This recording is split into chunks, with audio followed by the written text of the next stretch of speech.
እሺ በጌታ ስም ሰላም እላችኋለሁ። እንደምናችሁ የተመሰገነ ይሁን።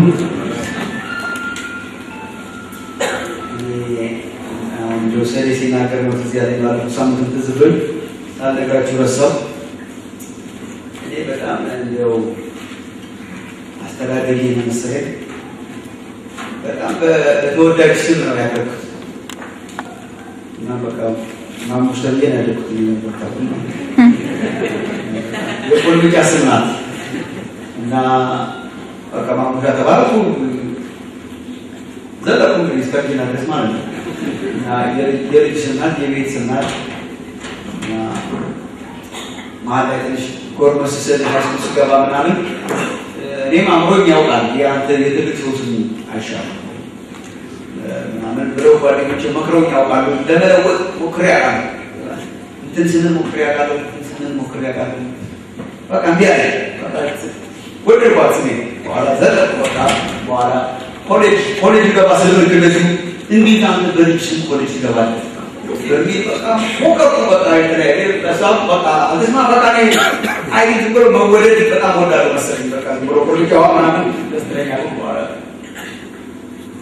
በኋላ ደግሞ እንትን ላይ ትንሽ የዛሬ 22 ዓመት አካባቢ ለአገልግሎት ስለይ ኦርዲኔሽን ቀን ላይ እንዴት አንተ ብለው ኦርዲኔት የተደረገው ቦታ ይረቁ ሰዎች ካሉ ያስታውሳሉ። ያን ጊዜ ደግሞ ኬክ ቆርሰው ስም መቀየር አለበት ኦርዲኔሽን በዚህ እንዴት አንተ በዚህ ስም ኦርዲኔት ወንጌላዊ ማሙሻ ይባላል።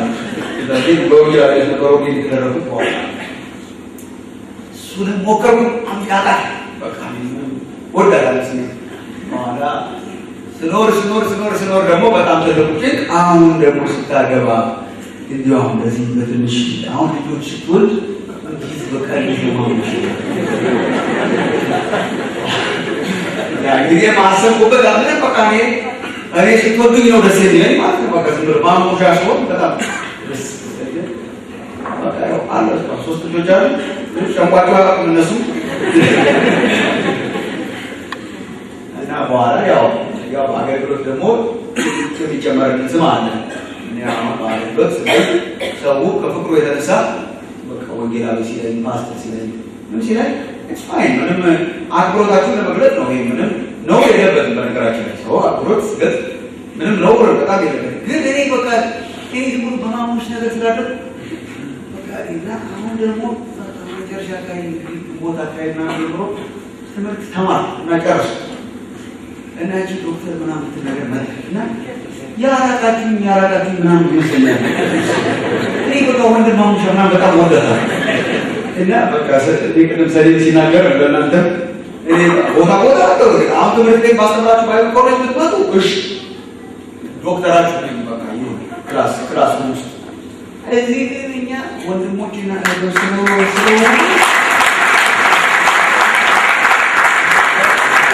በነገራችን ለሌሎች ሰዎች ማለት በጣም ምንም ይሄ በጣም ኃጢአት ነው ምናምን መንፈራፈር ምንም ኃጢአት የለም።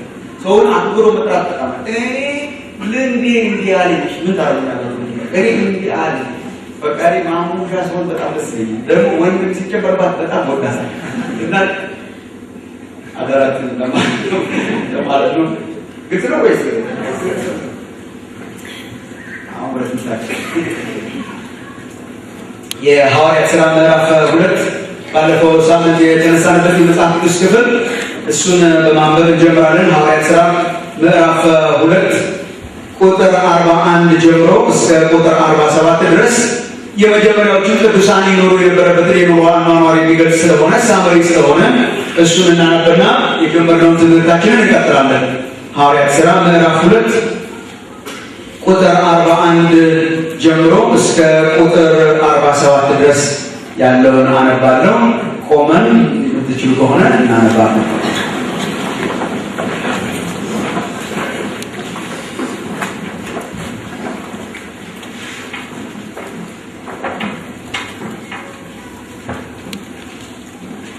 ቁጥር 41 ቃሉንም የተቀበሉ ተጠመቁ። በዚያም ቀን 3000 የሚያህል ነፍስ ተጨመሩ። በሐዋርያትን ትምህርትና በህብረት እንጀራውን በመቁረስ በየጸሎቱም ይተጉ ነበር። ነገር ግን በሰው ሁሉ ፍርሃት ሆነ። በሐዋርያትም እጅ ብዙ ድንቅና ምልክት ተደረገ። ያመኑትም ሁሉ አብረው ነበሩ፣ ያላቸውንም ሁሉ አንድነት አደረጉ። መሬታቸውንና ጥሪታቸውንም እየሸጡ ማንኛውም እንደሚፈልግ ለሁሉ ያካፍሉት ነበር። በየቀኑ በአንድ ልብ ሆነው በመቅደስ እየተጉ በቤታቸው እንጀራ እየቆረሱ በደስታና በጥሩ ልብ ምግባቸውን ይመገቡ ነበር። እግዚአብሔርንም እያመሰገኑ በሕዝብ ሁሉ ፊት ሞገስ ነበራቸው። ጌታም የሚድኑትን ዕለት ዕለት በእነርሱ ላይ ይጨምር ነበር ይላል። እንጸልይ። አምላካችን ሲቃር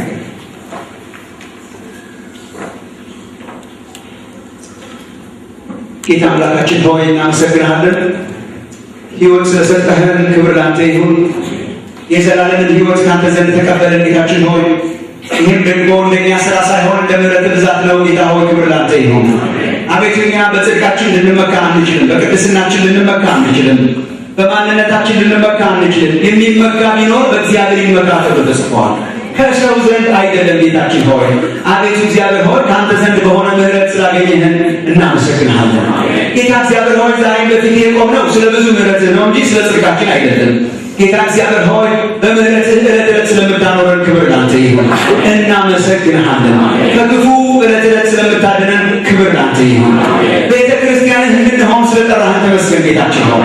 የአካል ብልቶች እንድንሆን ስለጠራህን ጌታ እግዚአብሔር ሆይ እናመሰግንሃለን። እኛ ዋጋ ቢስ የነበረን ሰዎች፣ ሩቅ የነበረን ሰዎች ጌታ እግዚአብሔር ሆይ ከአንተ ተለይተን ከሕዝብ ተለይተን ጌታ እግዚአብሔር ሆይ ፍሬ ቢሶች የነበረን ሰዎች አመጣህንና ድርሻ እንዲኖረን አረግ ጌታ እግዚአብሔር ሆይ ብዙ ወንድሞችና እህቶች ሰጠህን ጌታ ሆይ በየስፍራው ሁሉ ስምህን የሚጠሩ ወንድሞችና እህቶችን አበዛህልን። እኛም የአካልህ የቤተ ክርስቲያን ብልቶች እንድንሆን አደረገን ጌታ ሆይ ይሄ አስገራሚ ነው። ክብር ላንተ ይሁን። ከራስህ ጋር ብቻ ሳይሆን እርስ በርስ አስታረቀን ጌታ ሆይ ተመስገን። እግዚአብሔር አምላክ ሆይ ብቻችንን ስላይደለን እናመሰግናለን ጌታ እግዚአብሔር ሆይ በቤተ ክርስቲያን ውስጥ ደግሞ ስንኖር አኗኗርን እንድታስተምረን ዛሬም እንለምናለን። አቤቱ ጌታ እግዚአብሔር ሆይ እኔም ቃልህን የምገልጥበትና የምናገርበት አቤቱ ጌታ እግዚአብሔር ሆይ ቅዱሱ ቅባትህ ደግሞ በውስጤ እንዲገለጥና እንዲናገር ጸጋ እንድትሰጠኝ እለምንሃለሁ ጌታ እግዚአብሔር ሆይ ለሚያደምጡ ሁሉ የተከፈተ ልብ እንዲሆን ደግሞ እጸልያለሁ። ሁሉን ለአንተ አሳልፈን እንሰጣለን። በመካከላችን እንድትመላለስ እንድታስተምረን አቤቱ እግዚአብሔር ሆይ ከኔ አእምሮ ወደ ሰው አእምሮ የሚሄድ ነገር ሳይሆን ከመንፈስ ወደ መንፈሳችን የሚገባ ሕይወታችንን የሚቀይር ነገር እንዲመጣልን እለምንሃለሁ። የማያስፈልገን ነገር ከላያችን ላይ እንዲነሳ የሚያስፈልጉ ነገሮች ደግሞ እንዲጨመሩልን እንጸልያለን። ጌታ እግዚአብሔር ሆይ አስቀድማችሁ የእግዚአብሔርን መንግሥት ጽድቁንም ፈልጉ ሌላ ሁሉ ይጨመርላችኋል ተብሎ ተጽፏል። ጌታ እግዚአብሔር ሆይ ጽድቅህን መንግሥትህን ማወቅን አብዛለን፣ እርሱን መፈለግን አብዛለን። ሁሉን ለአንተ አሳልፈን እንሰጣለን በጌታ በኢየሱስ ክርስቶስ ስም አሜን። አሜን።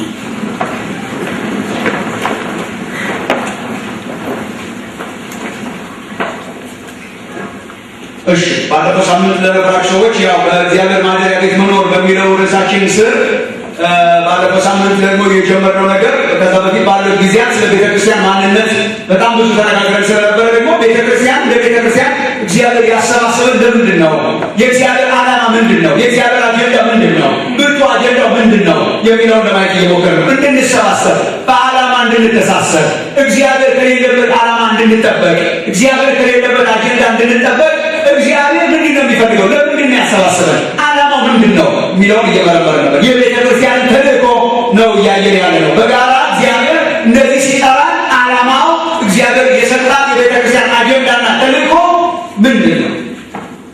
ይሄ ነው በጣም አስፈላጊ ነው። ባለፈው ሳምንት ብዙ ብዬበታለሁ፣ ግን እግዚአብሔር ያለበት ቦታ ላይ እንዲሁ ወገኖች እዛ ላይ ጥለው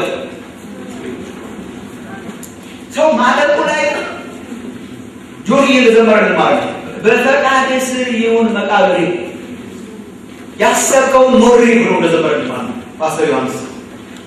ሰው ማለቁ ላይ እግዚአብሔር በሌለበት አጀንዳ የሚያውቁ ሰዎች አሉ። በቤተክርስቲያን ውስጥ እግዚአብሔር እኮ የለበት መጋራ ይበላል። መጋራ ከበላችሁ ሰማይ የሚያጨበጭብለት ነገር መከራ ነው። መከራ ከተቀበለ ነገር እግዚአብሔር ያለበት እግዚአብሔር አርጉ ያለን እሷን አርጎ ማለት ሞት ሳይሆን እንቅልፍ ነው። ዳዊት በራሱ ዘመን አጀንዳውን ኖሮ ሞት አይመጣም። ዳዊት በራሱ ዘመን የሰው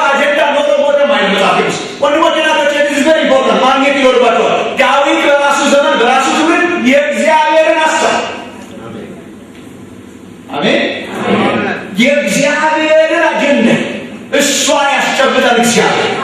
የእግዚአብሔርን ሐሳብ ካገለገለ በኋላ ምን ሆነ?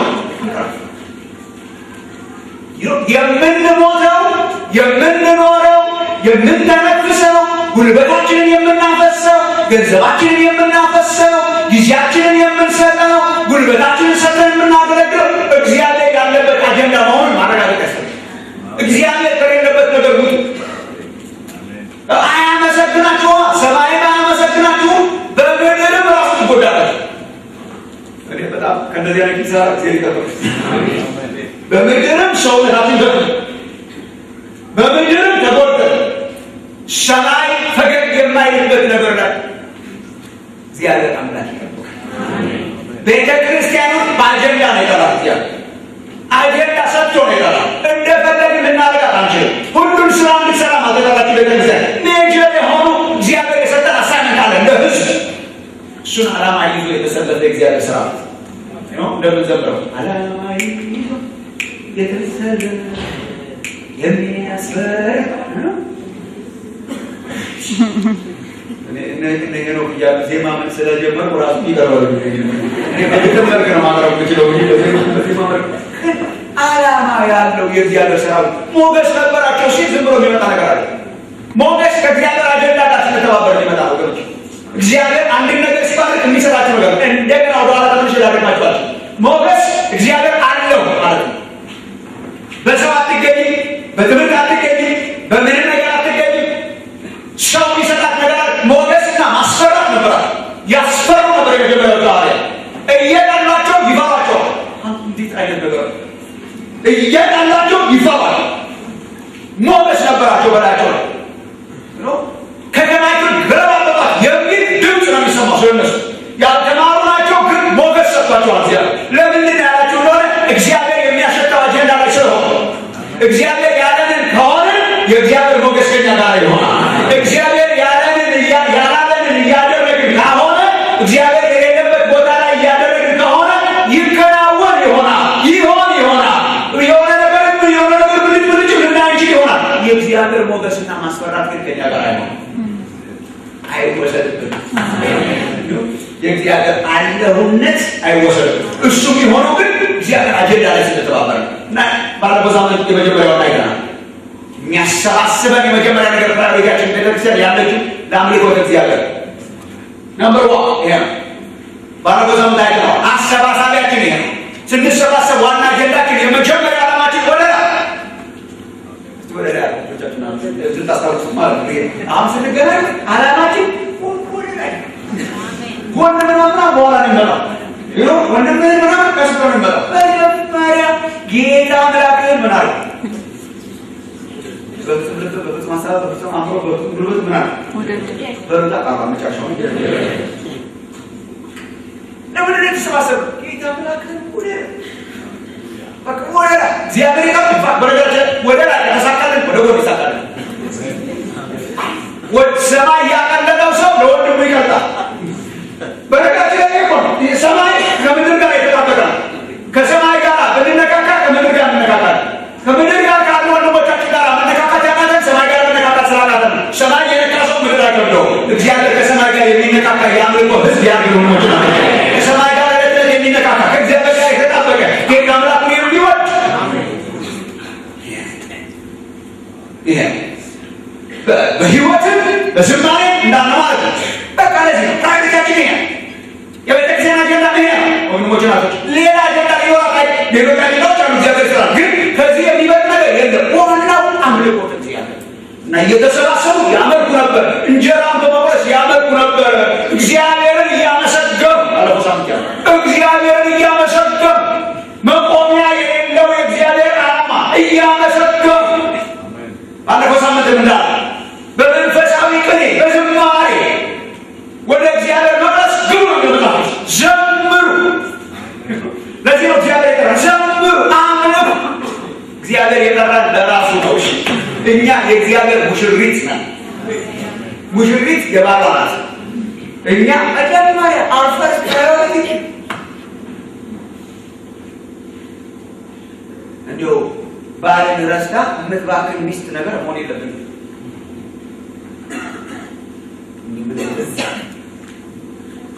እንደዚህ አይነት ሚስቶች ካላችሁ ጸሎት ምናምን ያስፈልጋል። ሚስትን መድረስ ባሎችን ጸሎት በጣም ያስፈልጋል።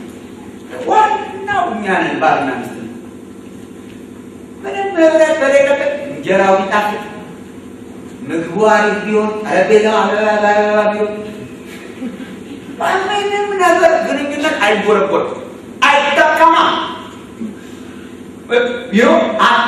ባል ሚስትን ረስታ ሚስት ባሏን ረስቶ ግንኙነታቸው ህያው ሳይሆን በቃ አሪፍ ምግብ ቢበሉ አይጣፍጥም። እኔ እንደውም ልጅ እያለሁ አውቀው ነበር። ቤት ስገባ እናቴና አባቴ ጋር የሆነ ነገር ሲኖር ታውቃላችሁ። ምንም እኮ የጎደለ ነገር የለም። እንጀራው አለ፣ ምግቡ አለ፣ ግን ሳምቲንግ ኢዝ ሮንግ። እነሱም እኛ እንዳናቅ መሰለኝ ለመነጋገር ይሞክራሉ። ሳምቲንግ ኢዝ ሮንግ። ግንኙነት ካልተስተካከለ ግርግር አይሰራም። ቤተክርስቲያን ሙሽራውን ረስተን እሱን መውደድ ረስተን ሽቶውን መስበር ረስተን በጸጉራችን እግሩን መጥረግ ረስተን እንባውን ማፍሰስ ረስተን ጌታን ማምለክ ረስተን ወደ ላይ ያለውን አጀንዳችንን ረስተን የአገልግሎት ግርግር ብንፈቅለት ኢምፕረስ አያደርገው። እግዚአብሔር አምላካችን የጠራች ውደደኝ ብሎ ነበር። እግዚአብሔር ከልባችን አምልኮ አይቷል። እንደው ታዳላችሁ ብዙ ነገር ይገኝባቸዋል። በህይወታችን ማምለክ አለብን። አምልኮ በርግጥ ዝማሬ ብቻ አይደለም፣ ግን በዝማሬ ቆርነ ኮርፖሬት የምንገናኝ ለአምልኮ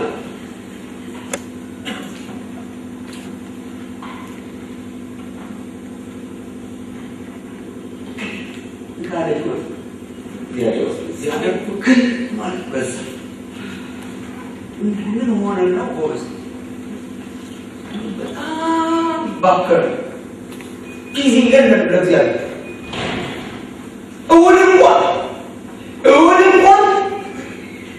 እሑድ እንኳን የሚያባክነን ነገር ብዛት ማለት እሑድ እንኳን የጌታ ቀን ምናምን የምንላት ማለት ነው። በጌታ ቀን በመንፈስ ነገር ይላል።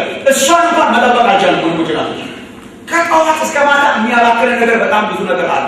ግን ወገኖች ዋናው ነገር ወደናል አምልኮተ እግዚአብሔር ነው አጀንዳችን። ገንዘቡ ቢወጣ ለእርሱ መሆን አለበት። ጉልበታችን ለእርሱ መሆን አለበት። ጊዜያችን ለእርሱ መሆን አለበት። ዋናው ነገር ለእርሱ መሆን አለበት። ይሄ አምልኮ ፕሮግራም እስኪደርስ ድረስ የምናደርገው ነገር አለ። ፕሮግራም መጠበቂያ ማለት ነው። ይሄ በጣም አለቆሳም ብያለሁ። አለቆሳችን ነው። እኔ በጣም አዝናለሁ። አንዳንድ በፕሮግራም ድረስ ደርሻል። ላስቲክ ያየናቸው ሰው በጣም ደርሻል። ይገርማል። ከሰማይ እንዳለቀ ነው ደርሽ ምን ማለት ነው? እሱ ዋናው ነገራችን አምልኮ ነው። አምልኮ ወደ ሆነ ነገር መድረሻ ሳይሆን ግባችን ራሱ ይሄ ያላችሁ ይወጣሉ። አምልኮ ወደ ሆነ ነገር መድረሻ አለ። አምልኮ በራሱ መድረሻችን ነው። እግዚአብሔርን እንድናመልክ ስለሆነ የተጠራ ነው ማለት ነው። ዛሬ ወደ ሁለተኛው እንድንመጣ አድርጋለሁ። ከሁሉ በላይ ዛሬ ብንጸልይ ነው ደስ የሚል። ሰይጣን የሰረቀው ስለሆነ ይሄ ከመካከላችን እግዚአብሔር የሰጠን ሌላ መሰባሰቢያ አጀንዳችን የቤተክርስቲያን ተልእኮ ይሄ ነው። እግዚአብሔር የሰጣት የቤተክርስቲያን ሌላ አጀንዳ የወንጌል ምስክርነት። ይሄ እግዚአብሔር ልባችንን ይመልስ። ሳቀረው በማስተማር መልክ አይደለም ማቀረው፣ በመቃተት መልክ ነው ማቀረው። እግዚአብሔር እንዲመልሰው ማለት ለቤተክርስቲያን እንዲመለስ እርስ በርሳችን ዝም ብለን እንድንጨራረስ ነው እያደረገን ያለውን የሰይጣን የወንጌል ምስክርነት እየጠፋ ማጥዋል። በቃ መመስከር፣ ሰዎችን ወደ እግዚአብሔር መንግስት ማምጣት ጠፍቷል። አይዲክ ወስዶብናል። ሁላችን ድርጅታውያን ሆነናል። የሚያሳስበን የድርጅት ነገር ነው እንጂ የነፍሳት መዳን ነው። ሰዎች ከአዳራሽ አዳራሽ የሚገላበጡበት ዘመን ነው እንጂ ቁጥራችን አይዶንቲክ እየጨመረ አይመስለኝም። እና ቁጭ አርጎና ሰይጣን እዚሁ ጋር ወስደዋለን፣ ግማሹን በግ እዛ ጋር አንመልሰዋለን፣ ግማሹን በግ እዚህ ጋር እርስ በርሳችን አርጎናል። እሱም ብሶ ደግሞ አብረን ቁጭ ማለት ማለት ሆናል። የቤተ ክርስቲያን አጀንዳ እግዚአብሔር የሰጣት ትልቁ አጀንዳ በውጭ ያሉትን የክርስቶስ ብርሃን ያልበራላቸውን በጨለማ ውስጥ ያሉትን በቀንበር ውስጥ ያሉትን ወደ ሞት እየተነዱ የሚሄዱትን እነሱን እንድናድን የተጠራ ነው። አጀንዳችን ይሄ ነው። አንድ ነገር ላሳያችሁ በክርስቲያኑ ሐዋርያት ሥራ ምዕራፍ 2 የቤተክርስቲያን አጀንዳ እሱ ነበረ። ኢየሱስ ክርስቶስ የሰጣቸውን አጀንዳ አረሱ። ስሙ ወንድሞች እናቶች፣ ሐዋርያቱ ኢየሱስ የሰጣቸውን አጀንዳ አረሱ። ሲረሱ ይቀሰቅሳቸው ነበር። እንዲሁ የሚቀሰቅስ መንፈስ እግዚአብሔር ይላል። ሲራሱ ተሰጣቸው 40 ቀንና ሌሊት አብሯቸው ነበር። ከሞት ከተነሳ በኋላ ኢየሱስ ሐዋርያት ሥራ ምዕራፍ 1 ላይ ስታነቡ እና አብሯቸው ነበር 40 ቀን ከተነሳ በኋላ 40 ቀን አብሯቸው ነበር እያስተማራቸው። 3 ዓመት ተኩል እርግጥ አብሯቸው ነበር። ግን አሁን ከሞት የተነሳው ኢየሱስ አብሯቸው ነበር። ካን ይማጅን ስልጣኑ በሰማይና በምድር ተሰጠኝ ያለው ማለት ነው። የትንሣኤው ጌታ ሉቃስ ነገር 40 ቀን ከነሱ ጋር ሲኖር ሳለ ስለምን ያስተምራቸው ነበር? ትዝ ይላቸው ስለ እግዚአብሔር መንግስት ሉቃስ ወንጌል ምዕራፍ ስለ እግዚአብሔር መንግስት ያስተምራቸው ነበር። እሱም ያወራው አጀንዳ የእግዚአብሔር መንግስት ለኪንግደም ኦፍ ጋድ የእግዚአብሔር አመራር የእግዚአብሔር አገዛዝ ማለት የእግዚአብሔር ገዥነት ማለት ስለ እግዚአብሔር መንግስት ስለ ትልቁ የእግዚአብሔር መንግስት እያወራቸው ሌላ ጥቃቅን አጀንዳ ኮፒ ማለት ጀመረ ማለት ጌታ ሆይ መንግስትን ለእስራኤል አሁን ተራችን ደረሰው የእስራኤል እሱ የሚያወራው የእግዚአብሔር እነሱ የሚያወሩት የእስራኤል እግዚአብሔር ትንሽ አጀንዳ ያወጣል። እግዚአብሔር ሲሰፋ አብሮ መስፋት እንዴት ትልቅ ነገር ነው። መንግስት ለእስራኤል የምትመልስበት ጊዜ አሁን ነው። እግዚአብሔር ያስቀመጠው ወራት ነው። የእናንተ ድርሻ አይደለም። የእናንተ የስራ ድርሻ አንድ ነው። ሐዋርያት ሥራ ምዕራፍ 1 መንፈስ ቅዱስ ግን በእናንተ ላይ ይወርዳል። መንፈስ ቅዱስ በእናንተ ላይ በወረደ ጊዜ ኃይልን ትቀበላላችሁ። የምን ኃይል? የመንፈስ ቅዱስ ምን የሚያስደርግ ኃይል ነው? ወንድሞች ናቸው። የመንፈስ ቅዱስ ኃይል እኮ ቤተ ክርስቲያን ውስጥ ያለውን የሚያድስ ኃይል ብቻ አይደለም።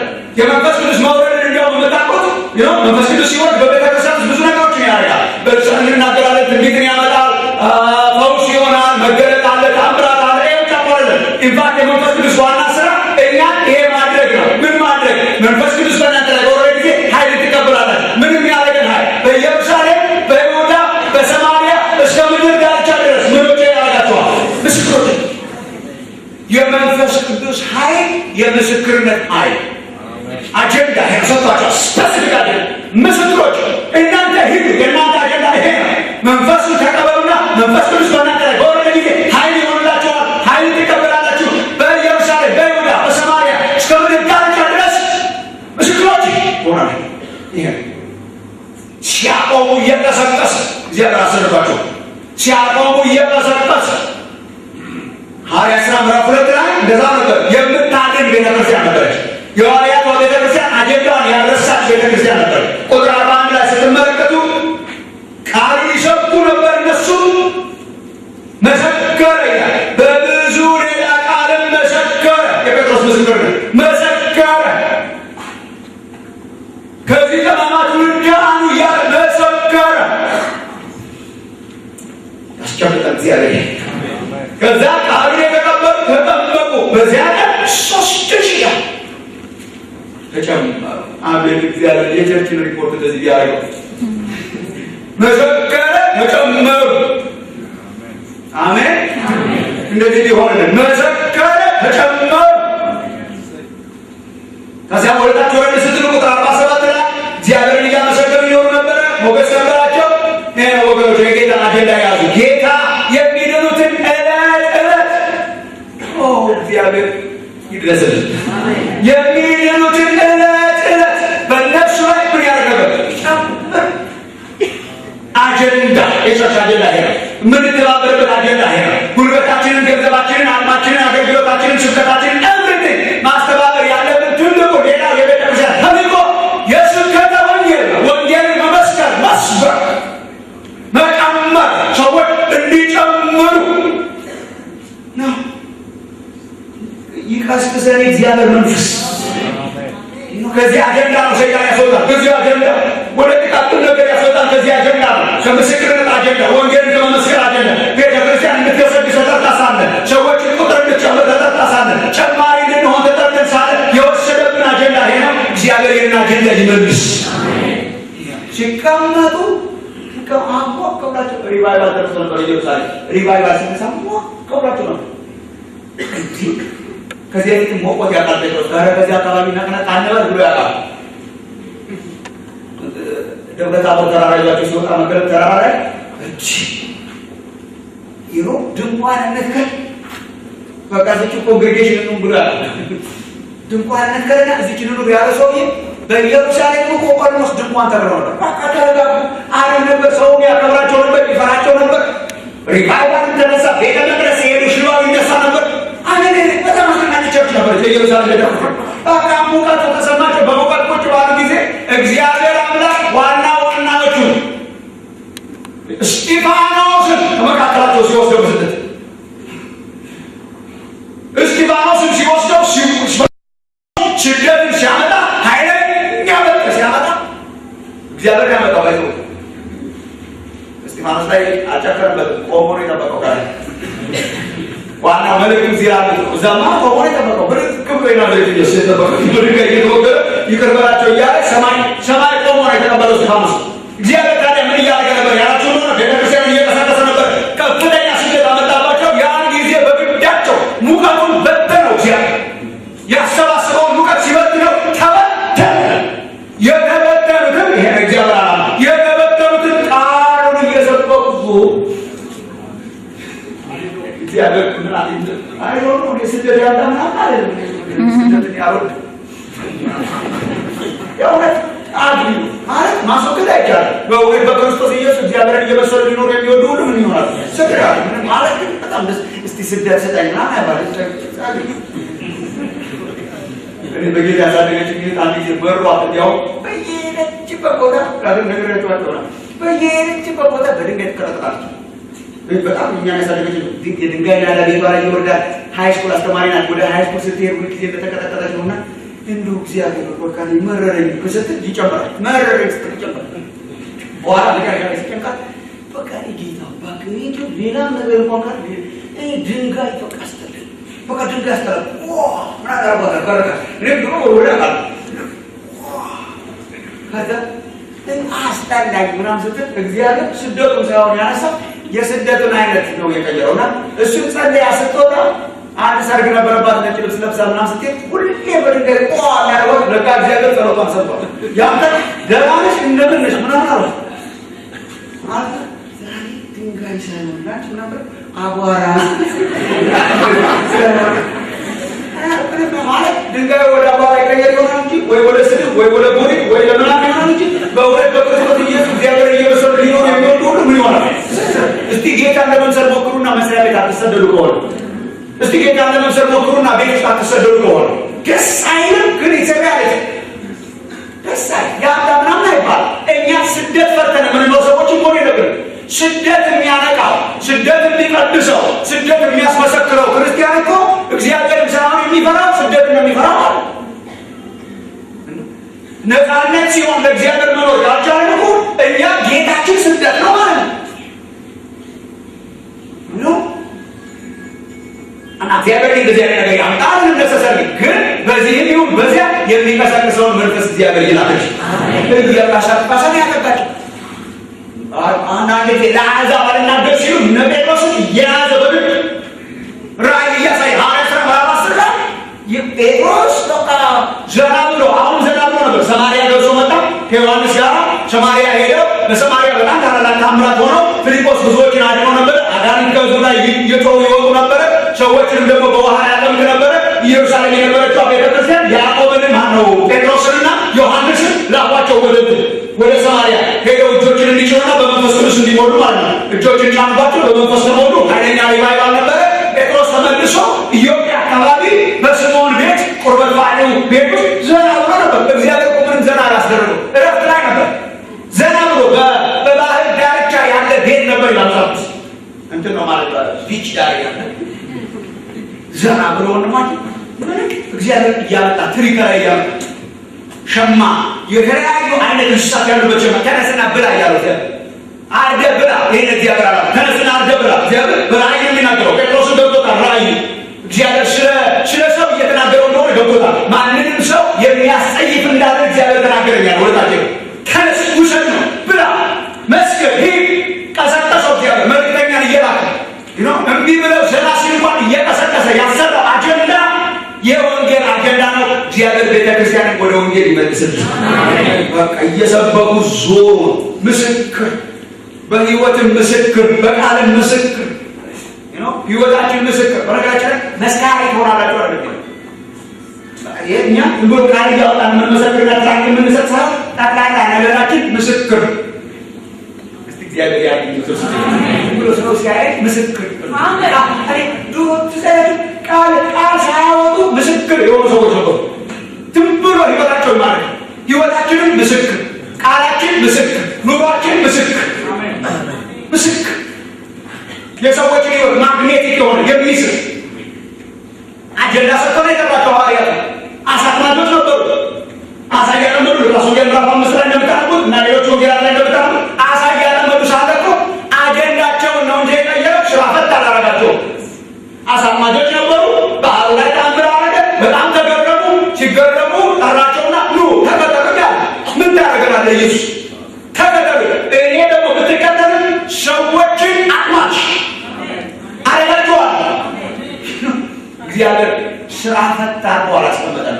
ስራ ሰርቶ የጠራን አምላክ የተባረከ ይሁን። ሁለተኛ ቆሮንቶስን ሳይ ምዕራፍ 2 እስከ ምዕራፍ 7 ሪፍሬሽ ያደርጋል። ሪፍሬሽ ያደርጋል። ጳውሎስ ዓላማውን የሚያስት ነገር ገጥሞት ነበር። አንደኛ ቆሮንቶስ ላይ ሁለተኛ ቆሮንቶስ በጣም ማለት ግራም ያጋባ ነገር ገጥሞት ነበር። ከቆሮንቶሳውያን ጋር ያለው ግንኙነት በጣም ሻፎ ነው። ሁላችሁም ታውቁ። ኃይለኛ ቃል ይፈታል። ያገለገላት ቤተክርስቲያናት የተከላት ቤተክርስቲያናት ሻፎ ነበር ከምዕመናን ጋር። በኋላ ደግሞ እሱ ደግሞ ምንም ተው ቢሉት እንኳን ምንም አይተውም። በጣም አካባቢ የምር ነገር ነው የሚፈታል። ተለይ ያለ ተለይ ጳውሎስ ምን ችግር አለው? መብል ለወድ ነው፣ ወድም ለመብል ነው። የፈለግነውን ብንከትበት፣ ብንበላ፣ ብንዘሙትበት ምንድን ነው? ሰውነታችን ዝም ብሎ አይደለም ወይ? የዝም ብሎ አይደለም፣ ነፍስ ናት እንጂ ዋናው በሰውነታችን የወደደው ምን አይሆንም። ሰውነት የጌታ መቅደስ ነው፣ የእግዚአብሔር ቤተ መቅደስ ነው። አይሆንም። እንደዚህ ሲልስ በመካከላችን መለያየት እንዳለ ሲጨር አይሆንም ነው። ፍቃድን እዚህ ጣዖት የሚመለክበት ጋር ሄደን እንብላ፣ እንጠጣ፣ እንጨፍር፣ እንዘሙት አይሆንም። እንዲሁም ከመካከላችን አስወግዱት ምናምን እንትን ሞቅ ምናምን ነገር አያጋጭም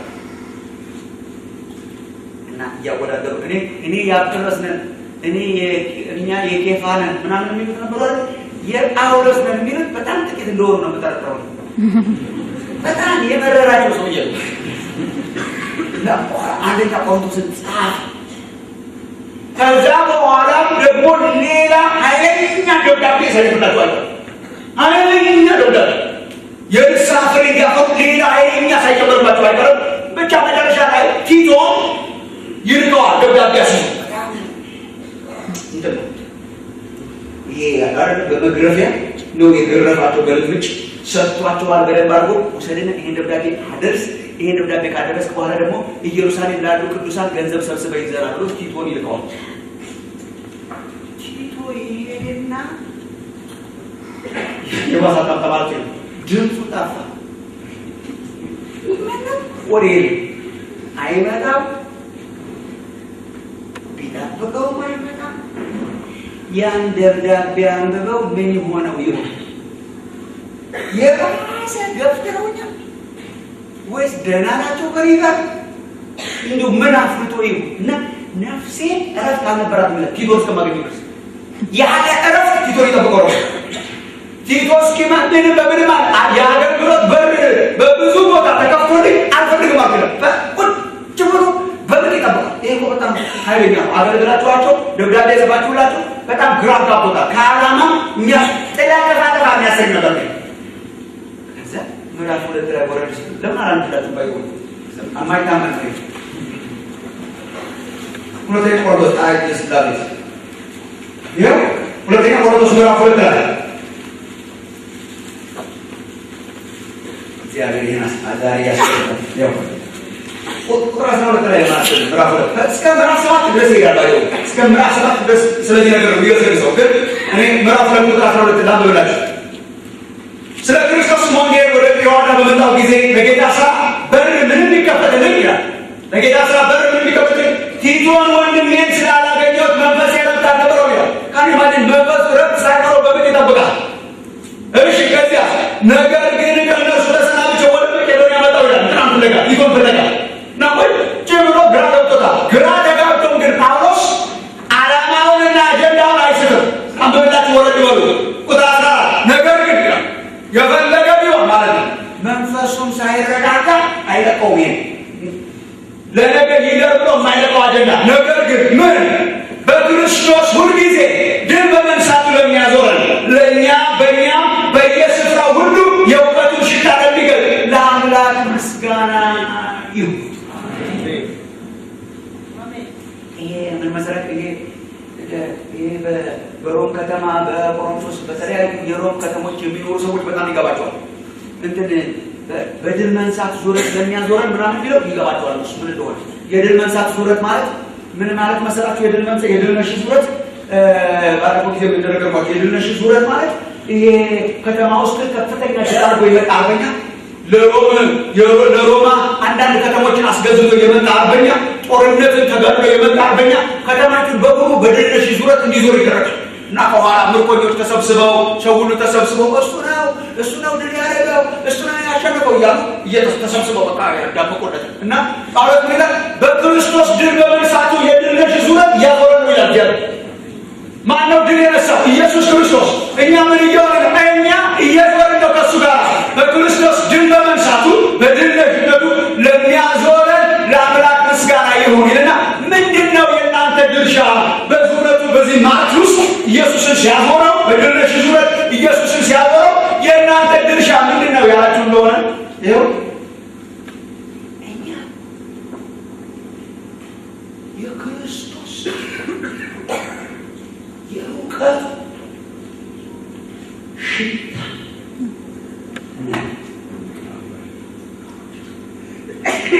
በተደጋጋሚ ወንድሞቼ ማን ይሸጣላችሁ?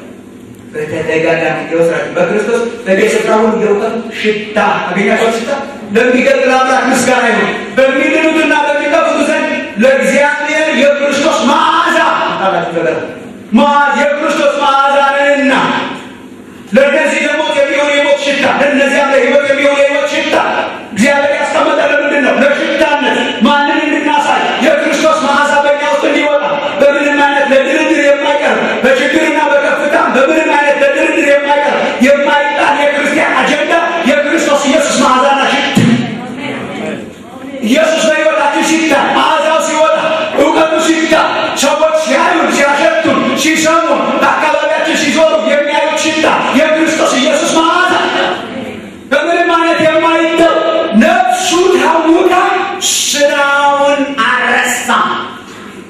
ነፍሴ ታውቋል ግን ስራዬን አልረሳም ይላል። ምንድን ነህ አንተ? የክርስቶስ ኢየሱስ የእውቀቱ ሽታ እግዚአብሔር ሽታውን በመካከላችንና በዘመናችን ይግለጥልን በእኛ ሕይወት። ሮሜ ምዕራፍ 10 ላይ እንደሚናገረው ሰዎች ካልሰሙ አይድኑም። በነገራችን ይሄ አልገባን እንደሆነ አላሉ ኢየሱስ ክርስቶስ ጌታ እንደሆነ በልብ ብታምኑ እግዚአብሔር ከሙታን እንዳስነሳ በአፍ ብትመሰክር ምን ትሆናለህ ይላል። ሮሜ ምዕራፍ 10 ምን ትሆናለህ? ትድናለህ ይላል። ግን ገና ወደ ብሎ ካልሰሙ እንዴት ይድናሉ? መልእክተኛ ካልሄደ ይሄን ካልነገራቸው እንዴት ይድናሉ? ማለት ብዙ ዕዳ ሕዝቅኤል እንዳለው ብዙ ዕዳ እንዳይገኙብን ኃጢአተኛውን ሳታስጠነቅቀው ቢሞት ኃጢአተኛው ይሞታል በኃጢአቱ ደሙን ግን ከማን ፈልጋለ? ከአንተ ይኸው ካልሰሙ ሰዎች ሊድኑ አይችሉም። ሰዎች የሚድኑት ወንጌል እምነት ከመስማት ነው። መስማትን ከምን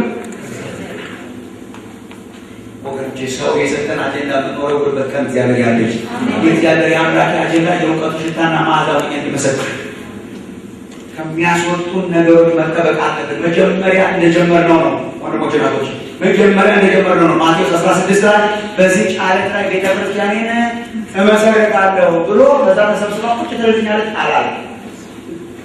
በዚህ ጫለት ላይ ቤተ ክርስቲያን ትመሰረታለች፣ ትሄዳለች። ወዴት ነው የምትሄደው? ወደ ገሃነም ደጆች። የገሃነም ደጆች ደግሞ ምን ያደርጋሉ? ታላቁ ፈለጎ ምን ይሄ እናንተ ለማሳመን ብዙ መስበክ አያስፈልግም። እናውቀዋለን እኮ ይሄን ሁሉ በቲዮሪ ታላቁ ተልእኮ የምንለው እኮ ታላቅ ያደረገው ታላቁ የትንሣኤው ኢየሱስ ተነስቶ ስለተናገረው ከሞት ተነስቶ ስልጣን ሁሉ በሰማይና በምድር ተሰጠ። እንግዲህ ሂዱ ብሎ ይላል። እንግዲህ ሂዱ በርስ አንድ ነገር አደረገው። አንድ ጓደኛ አለኝ ሁልጊዜ ቤተክርስቲያኑ ሲያሳስበን ምን ይላል? ኢየሱስ ኑ ብሎ ሂዱ ነው ያለን።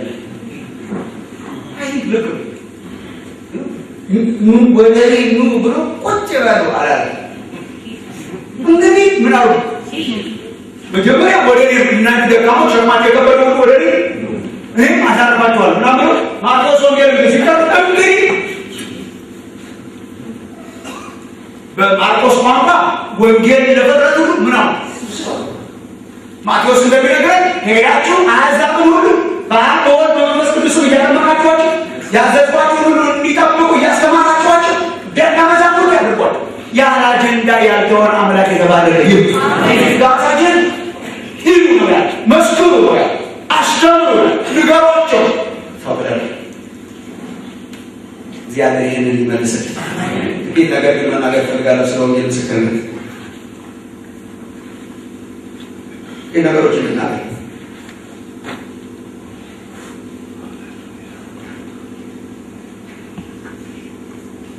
መጀመሪያ ደረጃ ሸክም ያስፈልጋል ወገኖች።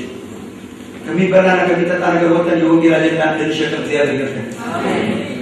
የእግዚአብሔርን ቀንበር መሸከም ትተን ሌላ ቀንበር ስለተሸከምን እኮ የከበደብን።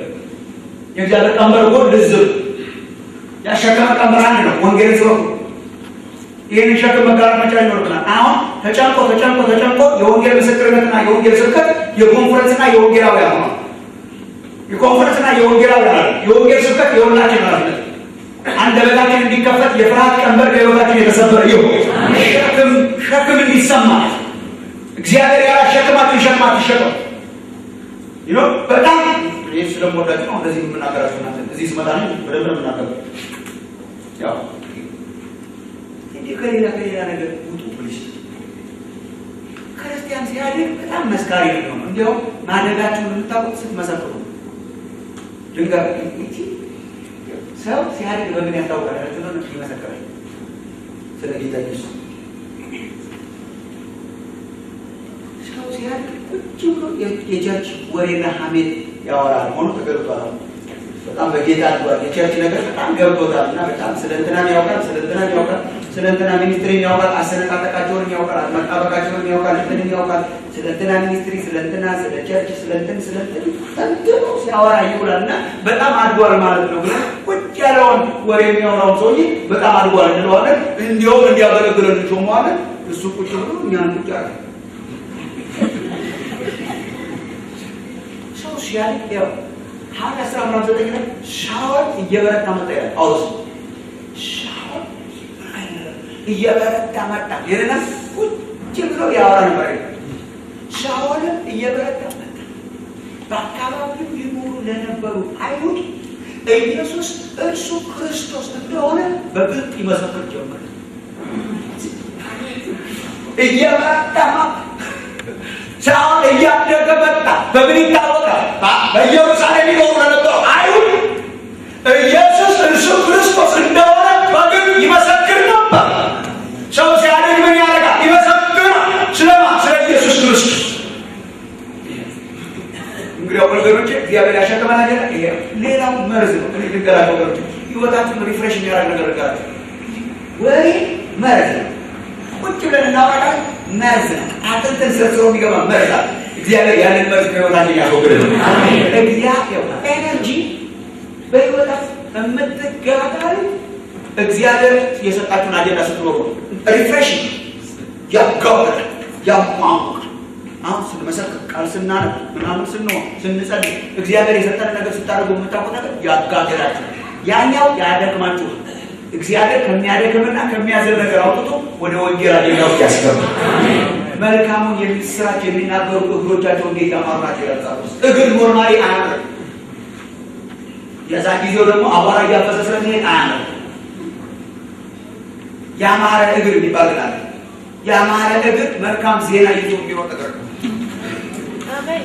መልካም ዜና ትልቁን የምስራች ለማብሰር ይዞ የሚሮጥ ያላማረውን ያሳምረዋል እግዚአብሔር። ለምን? የያዘው ዜና ትልቅ ዜና ስለሆነ ያማረ ዜና ስለሆነ ወንጌልን ይዘን የምንሮጥበት ዘመን ያለ እግዚአብሔር። ስለ ወንጌል ምስክርነት አንዳንድ ነገሮችን ልበል።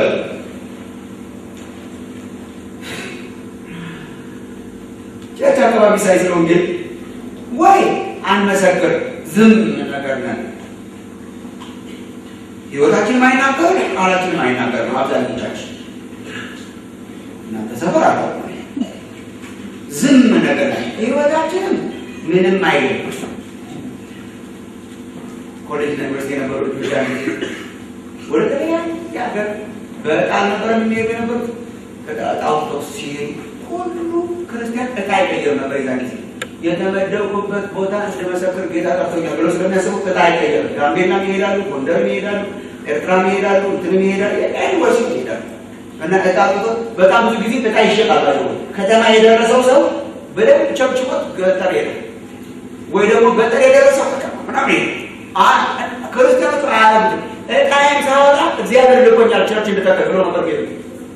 እና ከዛ እጣ አውጥተው አንድ ባች ተበተነ አንድ ጊዜ እና ሲበተን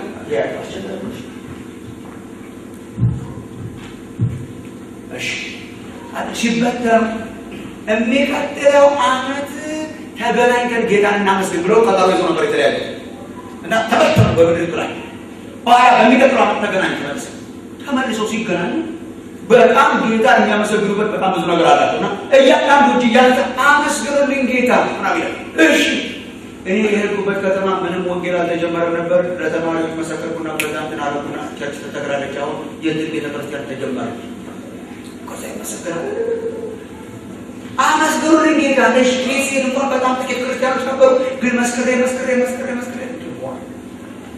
አመስግኑልኝ የተባለ ማለት የድል ምስጋና አለ። በኋላ አንዱ ተነሳና እኔ በእውነት ጌታን አመስግኑልኝ አለ። እንዴ ገርማችኋል። የሄድኩበት አካባቢ አደገኛ አካባቢ ነው፣ በጣም ከባድ እና ብዙ አማኞችም ሄደው እዛ በጣም ብዙ መከራ በልተው ወጥተው እንደነበረ ስለሰማ እግዚአብሔር ረድቶኝ ምንም ሳያውቀኝ ነው ስለመጣሁ ጌታ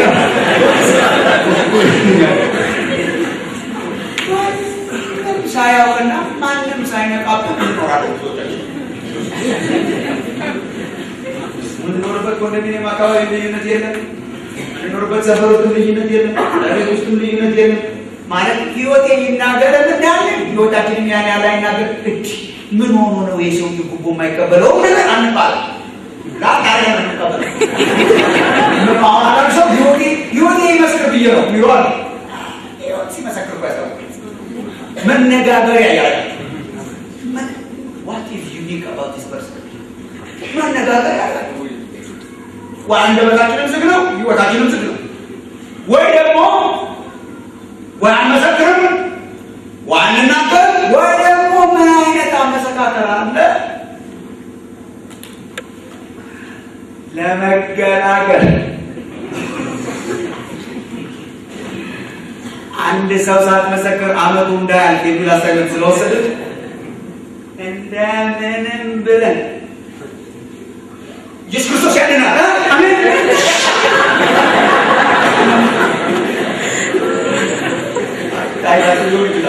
ካለ መናገር ይሻል ይሆናል፣ ግን እኔ መናገር አለው። ኢየሱስ ክርስቶስ ብቻ ነው አዳኝ፣ ሌላ አዳኝ የለም። ቻው ምንም በቃ በፓራሹት ወርደን ሰው አስበርግገን ነገር አታገናለት እንደነጋ ማለት ነው። አታገናለት ለአንድ ሰው መሰከር እያልን እንቆጥራለን። ለሁለት ሰው መሰከር፣ ለሶስት ሰው መሰከር እያልን እንቆጥራለን። እግዚአብሔር በዚህ መንገድ ያዳነው ሰው የለም ማለት ነው። እስከዚህ ድረስ አንተፍም ባይዘው እግዚአብሔር ኢየሱስ ክርስቶስ ያድናል የሚል ድምፅ ሰምቶ የዳኑ ሰዎች ይኖራሉ። እንዲህ በደንብ ሳንዘገድ ቃል በተባለው ያድናል እግዚአብሔር። ምን ይሰራል? እግዚአብሔር ምን ይሰራል? የተቀነባበረ ቃል ስላወጣን ማለት ነው። ምን ይሰራል?